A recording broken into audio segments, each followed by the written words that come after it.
Et il y avait exceptionnellement un petit peu de monde hier soir au Stade Louis II. Il y avait 7000 personnes. Tout d'abord des gros plans sur des visages connus qui avaient fait le déplacement pour ce choc des leaders. Auxerre 26 points et Monaco 26 points. Alors lui, c'est un voyage rapide, Albert de Monaco.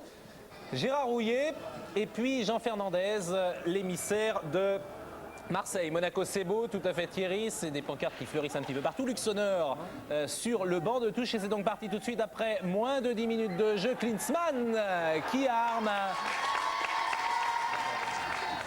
Et un but à 0. Il s'agit du 10e but de Jürgen Klinsmann depuis le début de la saison. Réaction auxerroise avec ce coup franc et une tête de William Prunier. Le coup franc était de Corentin Martins. Encore une affaire de coup franc. Cette fois-ci, c'est Djorkaeff qui a tiré. La défense monégasque s'en sort et une superbe volée.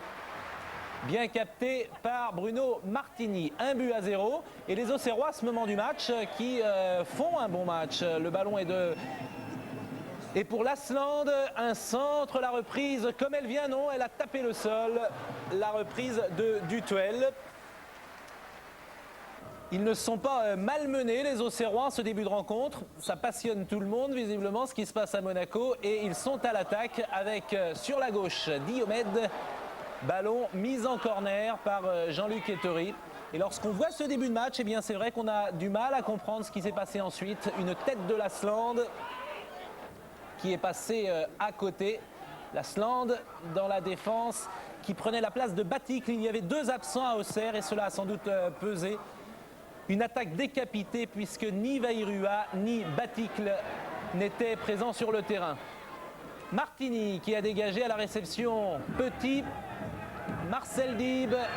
Le coup franc a été signalé par M. Poulain. Rapidement tiré. Jürgen Klinsmann face à Prunier. Jürgen Klinsmann dans la surface de réparation. Et une erreur, elle est inhabituelle pour Bruno Martini, puisque le ballon lui est passé entre les jambes. Klinsmann qui démarre dans la surface de réparation. C'est un but évidemment qui va peser lourd dans la suite des événements. Il y avait 1-0 à ce moment du match. On joue depuis 32 minutes de jeu. 11e but de la saison de Klinsmann. Les Auxerrois n'avaient pas été dominés jusqu'à ce 2e but. Et dès lors, 2-0. Peu avant la mi-temps, c'est bien évidemment un terrible coup du sort pour l'équipe de Giroud. Dumas, un ancien Canet, Djorkaeff, Puel, Klinsmann. Cette fois-ci, ils sont lancés les Monégasques. Henrique dans la surface de réparation. Il y avait Mazzolini, il y avait Verlat. Et c'est sur cette dernière action qu'on va se quitter pour la première période. Albert de Monaco est sans doute satisfait. 2-0. Et une deuxième période qui va être extrêmement difficile puisque cette fois-ci les Monégasques sont en confiance.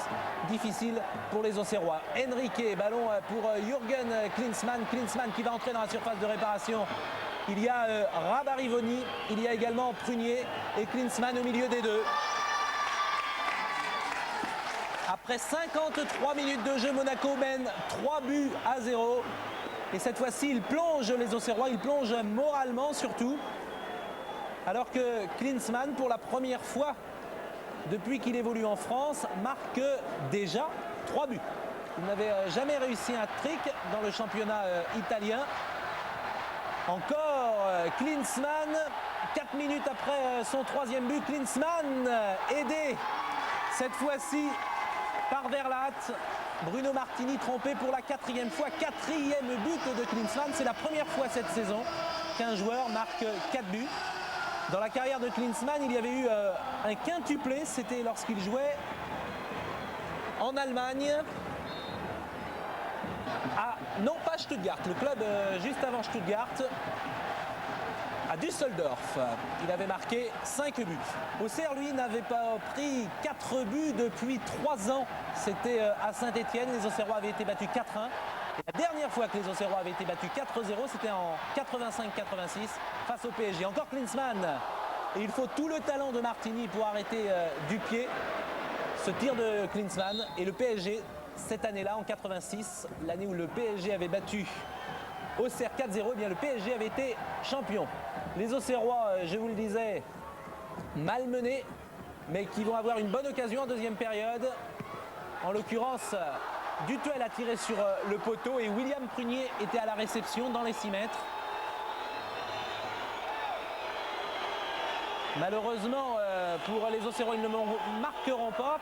Prunier qui a été sifflé par le stade Louis II, ce qui n'est jamais facile pour un jeune joueur d'être sifflé pendant 90 minutes. Dib a débordé, c'est Prunier justement qui est intervenu de la tête. Le ballon toujours monégasque avec Marcel Dib.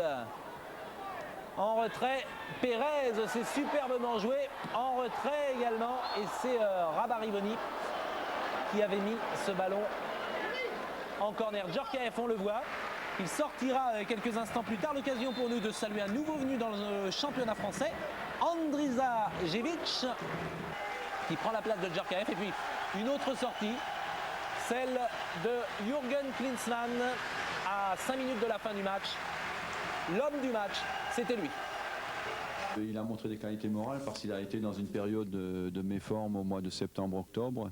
Et ce qui est intéressant ce soir, c'est qu'il est dans la continuité de ce qu'il a fait en novembre-décembre. Il a grignoté petit à petit de la confiance par le travail. Il a été toujours encouragé par ses coéquipiers, il faut le reconnaître, mais surtout il a les qualités allemandes, c'est-à-dire il ne s'est jamais résigné, il a toujours énormément travaillé. Et il est récompensé ce soir. Ce premier match était très important sur le plan psychologique, nous dit Klinsmann. L'équipe a beaucoup travaillé, elle me permet d'exploiter au mieux les occasions. Et là, je lui dis que Voller a également marqué 3 buts. Oh, so congratulations to Rudy. Congratulations to Rudy. Félicitations à Rudy, c'était